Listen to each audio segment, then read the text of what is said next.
নমস্কার আমার প্রিয় ছোট্ট সোনামণিরা, তোমরা কেমন আছো?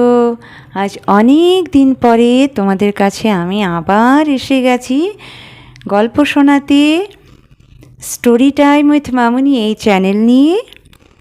তো সবাইকে এই চ্যানেলে তোমাদেরকে স্বাগত জানাচ্ছি। তোমরা খুব ভালো থেকো, সুস্থ থেকো। আর আগে আমি তোমাদেরকে রামায়ণ কথা শুনিয়েছিলাম, এখন আমি অন্য গল্প তোমাদের দু একদিন বলবো, তারপরে আমি আবার রামায়ণ কথা শোনাবো তোমাদেরকে। পরের গল্পগুলো তোমরা জানতে পারবে। তো আজকে অন্য কিছু গল্প বলি। অনেক অনেক আগের কথা।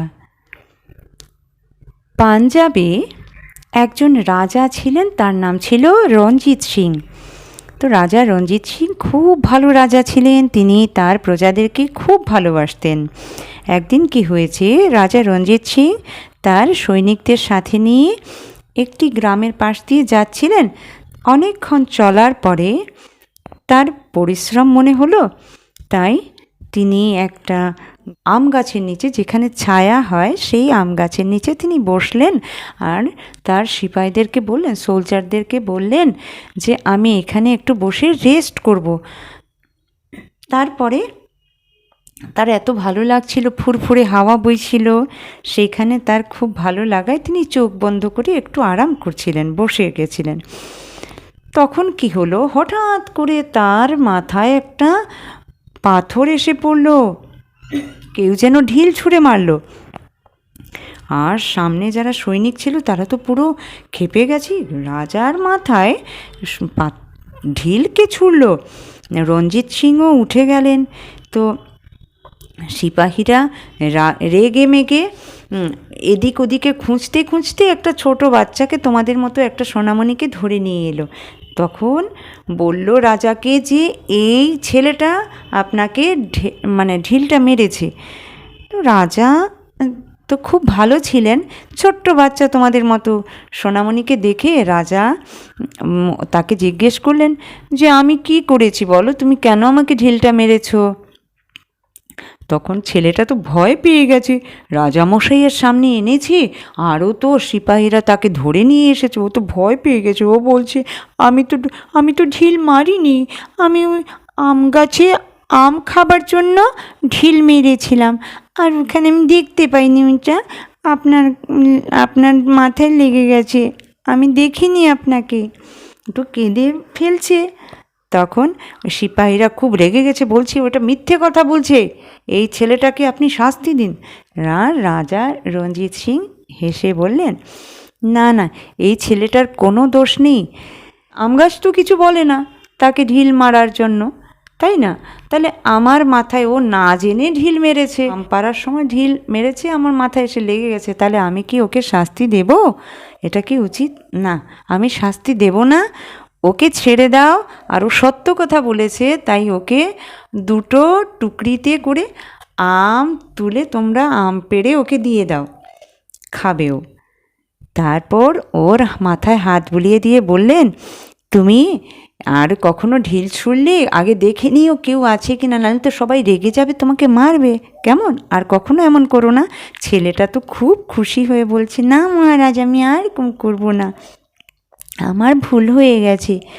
সত্যি সত্যি রাজা তাকে আদর করে দিয়ে দিলেন। আর সে দেখো রাজামশাই কত খুশি হয়েছিলেন।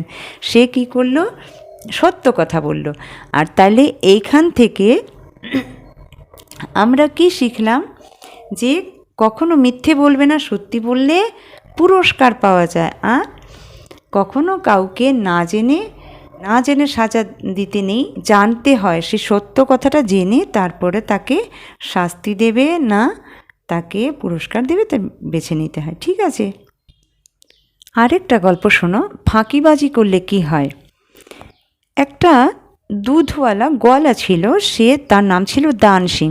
সে খুব দুষ্টু ছিল। কি করতো জানো, গরুর দুধ কিনতো, মানে অন্যদের থেকে কম দামে ভালো দুধ কিনতো, কিনে এনে সে ওইটাতে জল মিশিয়ে দিত, দিয়ে বেশি দামে বেচতো। কম দাম দিয়ে লোককে ঠকিয়ে ভালো দুধ নিয়ে আসতো, আর জল মিশিয়ে পাতলা করে বেশি দামে বেচতো। এইভাবে করতে করতে অনেক টাকা রোজগার করে ফেলেছে। ও মিথ্যে ফাঁকিবাজি করে অনেক টাকা রোজগার করে ফেলেছে। তখন সে ভেবেছে আর গ্রামে থাকবো না, সে শহরে চলে যাবার চিন্তা করেছে। একদিন সব পটলিতে কাপড়ে বেঁধে সে শহরের দিকে চলেছে। তো যেতে যেতে জঙ্গলের মধ্য দিয়ে, তখন তো এরকম গাড়ি ছিল না, জঙ্গলের মধ্যে দিয়ে হাঁটতে হাঁটতে সে যেতে যেতে তার পিপাসা পেয়েছে। সে ভাবলো এখানে গাছের নিচে একটু পুটলিটা রাখি, আর রেখে ব্যাগটা রেখে পাশে একটা নদী আছে, ওইখানে সে জল খেতে নেমে গেল। আর ওইখানে কী আর ছিল জানো, ওই গাছের মধ্যে একটা বাঁদর ছিল। বাঁদর ওই থলিটা দেখে ভেবেছে ওইটার মধ্যে বোধহয় কোনো খাবার দাবার জিনিস থাকবে, কলা থাকবে, ফল থাকবে। ও তো নিশ্চিন্তে নিয়ে গেছে। আর এদিকে দান সিং ওই একটু দূরেই নদীতে জল খাচ্ছে, আর বাঁদর ওইটা নিয়ে গিয়ে গাছে উঠে নিশ্চিন্তে ওটাকে খুলেছে, ছিঁড়ে ফেলেছে।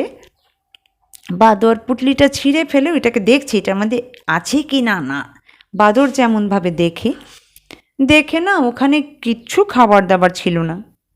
বেচারা বাঁদর কি এসব টাকা পয়সা বোঝে? তার তো রাগ উঠে গেছে, ভীষণ রাগ হয়েছে যে খাবার দাবার কিছু নেই। ওর একদম একটা একটা করে তার যতগুলো পয়সা ছিল সব একটা একটা করে ছুঁড়ে ফেলতে লাগলো। এমন সময় দান সিং তাকিয়ে দেখে ওর টাকা পয়সাগুলো সব নদীতে বাঁদর ছুঁড়ে ফেলে দিচ্ছে। তারপর দান সিং আর কী করে, বাঁদরকে কি আটকাতে পারবে? দান সিং কেঁদে ফেলেছে, হায় হায় কী হলো, উফ, আমার এত পয়সা সব নষ্ট করে দিল। কিন্তু কিচ্ছু তো করার নেই। তারপর বাঁদর যেটা ছিল সেটাও ফেলে দিয়েছে। দান সিং আর কী করে, যে পয়সাটা এখানে ছেঁড়া থলিটার এক দুটো পয়সা ছিল ওইটা নিয়ে গ্রামে চলে এসেছে। শহরে আর যাওয়া হলো না, পয়সা তো নেই, কী করবে। তারপরে সে চলে এসেছে, আর এসে গ্রামবাসীকে যখন বলছে না, গ্রামবাসীরা মনে মনে খুব খুশি হয়েছে। ওরা তো জানতো এই লোকটা ভীষণ বদমাশ, ভীষণ খারাপ লোক, ওদেরকে ঠকিয়েছে। ওরা মনে মনে খুশি হয়ে বলল, যে যেমন কাজ করে তার তেমনই হয়। ও দুষ্টু লোক আমাদেরকে ঠকিয়েছিল, জল মিশিয়ে দুধ বেচতো, আর জল মিশিয়ে টাকা রোজগার করেছিল তো মিথ্যে কথা বলে, তাই ভগবান ওকে সাজা দিয়েছেন। ওর টাকাগুলো বাঁদর জলে ফেলে দিয়েছে, ভালোই হলো, জলের টাকা জ্বলে গেছে। তো দেখো সোনামণিরা, এইটাতে কত বড় শিক্ষা আমরা পাই, যে কখনো মিথ্যে কথা বলে আর ফাঁকিবাজি করে কাজ করতে নেই। কাজ করলে কি হয় জানো, সবসময় পরিশ্রম করতে হয়। মিথ্যে কথা বলে কোনো কাজ করলে, কাউকে ধোকা দিলে, ভগবান তোমাকেই ধোকা দেবেন। কিভাবে না কিভাবে তুমি নিজেই ধোকা খেয়ে যাবে। তাই কখনো তোমরা ছোটোবেলা থেকে অভ্যেস করো, কখনো কাউকে ঠকিয়ে পয়সা রোজগার বা যাই, কখনো কাউকে ঠকাবে না, তাহলে নিজেকেই ঠকতে হয়। কেমন? আরেকটা গল্প শোনো। কখনো নিজের লোকের কথা মানে না মেনে অন্যকে বিশ্বাস করতে নেই। একটা গল্প শোনো। একটা ফার্ম হাউসে অনেকগুলো মোরগ থাকতো। সেই একটা মোরগ একদিন একটা খেলনা গাড়ি, বাইরে বেরিয়ে এসে খেলনা গাড়ি দেখেছে। দেখে তার ইচ্ছে হয়েছে সে সমস্ত দুনিয়াটা এই খেলনা গাড়িতে নিয়ে ঘুরবে। এখন ও তো জানে না যে খেলনা গাড়ি চালাতে হলে কারো ড্রাইভারের দরকার, ও তো বুঝতে পারেনি। তো যখন এই চিন্তায় পড়ে গেছে কী করব, তখন সবাইকে বলছে, আমার গাড়িটা নিয়ে কেউ চলো, আমি দুনিয়া ঘুরতে যাব। তো কেউ তো রাজি হচ্ছে না। তখন দুটো বেড়াল এপাশ ওপাশ থেকে সবাইকে চিৎকার করে বলছে, তো আর দুটো বেড়াল ওপাশ দিয়ে যাচ্ছিল। ওরা শুনেছে যে মোরগটা বলছে ওর গাড়ি নিয়ে যেতে লোকের দরকার, তা আমরা এক কাজ করি, আমরা নিয়ে যাই। মোরগকে বলল যে ওরা নিয়ে যাবে, ওরা দুষ্টু বুদ্ধি করে নিল, ও মোরগের মাংস খাবার জন্য নিয়ে নিল। মোরগ বুঝতে পারেনি। আর এর মধ্যে মোরগ তো খুব খুশি, মোরগকে যে বললো আমরা নিয়ে যাব, মোরগ তো খুব খুশি, তোমরা নিয়ে যাবে, ঠিক আছে। ও সব ওর যারা আত্মীয় স্বজন সবাইকে বলল যে আমি চলে যাচ্ছি বেড়াতে, এই বেড়ালরা আমাকে নিয়ে যাবে। তখন ওর যারা পরিবার বন্ধু যারা ছিল, আরও যারা মোরগরা ছিল, মুরগিরা ছিল, তারা এসে বলল, খবরদার যেও না, ওই বেড়ালরা আমাদের বন্ধু হবে না, ওদের বিশ্বাস করো না, ওরা তোমায় মেরে ফেলবে। কিন্তু ওই মোরগটা এতটাই ছিল, মূর্খ ছিল, যে ওদের কথা বিশ্বাস করলো না। ওরা তার বন্ধু ছিল, আপনজন ছিল, ওদের কথা বিশ্বাস না করে বেড়ালদের কথা বিশ্বাস করে ও বেরিয়ে পড়ল। আর ওদেরকে টাটা করে বেরিয়ে পড়ল। কিছু দূর যেতে না যেতেই কী করলো বেড়ালেরা, গাড়ি থামিয়ে দিল। জঙ্গলের ভেতরে যেই ঢুকেছে, তখন গাড়িটা হঠাৎ করে থেমে গেল। মোরগের তখন ভয় এসে গেল, কেন থামিয়ে দিল? মোরগ বলল যে কেন থামিয়ে দিলে, তোমরা চালাচ্ছ না কেন? কোনো সাড়া শব্দ না পেয়ে মোরগ বুঝে গেল যে ওর পরিবারের সবাই বলেছিল যে তুমি এদের কথা শুনো না, এরা খারাপ, বেড়ালরা আমাদের বন্ধু হয় না, তুমি যেও না এদের সাথে। সেই মোরগটা তখন ভয় পেতে লাগলো, তারপর পালাতে চেষ্টা করলো, কিন্তু পালাবে কি? বেড়ালরা তো ওত পেতে আছে। মোরগটা যেই পালাতে চেষ্টা করেছে, বেড়ালরা ওর উপর ঝাঁপিয়ে পড়ে একেবারে ওর ডানাটা ছিঁড়ে ফেলে ওকে খেয়ে নিল। তো তারপরে চলে গেল ওরা, বেড়ালেরা খুব ভালো মাংস খেলো। তো দেখো সোনামণিরা, এইটা থেকে আমরা কি শিখলাম? কখনো নিজেদের লোককে অবিশ্বাস করবে না, আর অন্যকে বিশ্বাস করবে না। নিজেদের লোকের কথা সবসময় মেনে চলবে, কারণ বড় যারা মা বাবা দাদু দিদা কাকা যারা আছে তাদের কথা মেনে চলতে হয়। স্কুলে এলে টিচারদের কথা মানতে হয়, কারণ এরা তোমাদের ভালোর জন্য বলেন। তাই সবসময় বড়দের কথা মেনে চলবে, অন্যদের কথায় বিশ্বাস করবে না, ঠিক আছে? আর ভগবানকে সবসময় মনে রাখবে, ডাকবে, তাহলে তোমরা ভালো হতে পারবে। তো আজকের জন্য এই পর্যন্তই। আগামী দিন আরও তোমাদের অন্য গল্প নিয়ে আসবো। তো তোমরা ভালো থেকো, সুস্থ থেকো। চলি, নমস্কার।